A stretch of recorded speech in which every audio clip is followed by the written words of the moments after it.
everybody, welcome to Nattey's Home Cooking, and today we are making the Panhandle Glazed Donut Cheeseburger. Yes, this is so amazing. If you're wanting that sweet and savory burger, this is the one that you want to go with, and it is amazing. Um, so what we're going to do is we're going to make our dough. It's just like making ciabatta bread. So all you're going to need is flour, yeast, water, and salt. I do have a recipe for this, so I will link that recipe to you so that you can have that.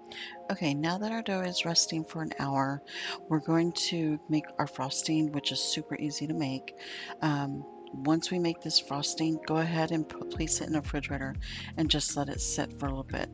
When you do go to set the frosting out after being in the refrigerator, make sure just to put a little bit of warm water to it, like maybe just a half a teaspoon, and give it a good mix so that it's nice and liquidy, not too liquidy, but so to loosen up, because it will be kind of thick whenever you get done with this mixing it. So now that we've got the frosting done, let's go ahead and place our dough out on the counter. And we're going to just roll it out just a little bit, not too much, because you don't want it flattened out too much. You want it to be kind of a not too thin and not too thick either. So I'm just going to roll this out. And then what we'll do is we'll make some little donut shapes, and then we'll make the little holes too, which I do mine pretty easy. I just do it with like a glass, and I'll use like a lid from like maybe a bottle I use for like sauces or something that I've kept in the house, and I just saved it to the side. But that's what I use for my donut holes, and I'll show you how I do that. So right now I'm just using a little it's an old measuring cup that I use for my donut holes. So this is how thin I usually have them, because they do thicken up as they cook in the oil. That's why I said don't do them too thick, because if you do it too thick, they're going to be really big donuts.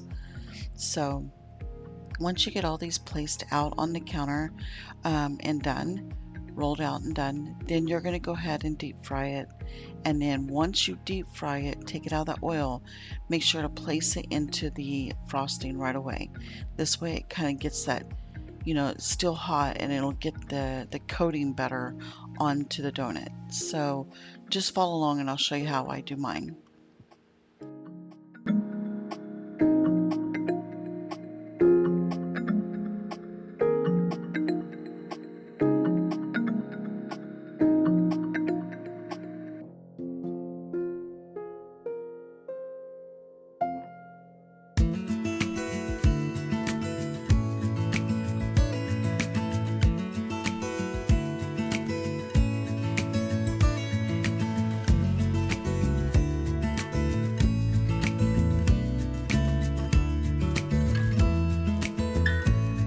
Okay, now that we got all our donuts coated, you can tell and look at what, how it looks inside. They look amazing for our burgers that we're going to be making, but they make a great donut. Even if you just wanted the donuts to the side, you can eat those too. I use this dough recipe just for these donuts for my burger, because I know it will hold better. They're not going to just fall apart whenever I place the hamburger on top of it, because I do still want them to be able to hold all that meat and all the vegetables that we're going to place on it. So this is the best recipe for the donuts that we make, and they still taste great. They still taste like a donut. So give this a try and just let me know what you guys think. This donut burger came out so amazing. I know that there are some places that do sell this, and then a lot of them is at like fairs, baseball games, but you don't even have to go to that to go and try these. You can do it right at home, and it's super easy to make. Your family's gonna love it.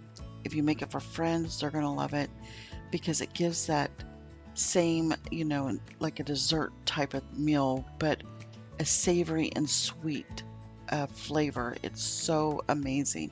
It just like melts in your mouth. Um, I had to give it a try because I am trying to do the carnivore diet, but this was amazing. I loved it. It's very addicting, but it's very rich too. So anyway, guys, thanks so much for watching my video. Don't forget to like and subscribe. Y'all have a wonderful day and enjoy the burger. See you later.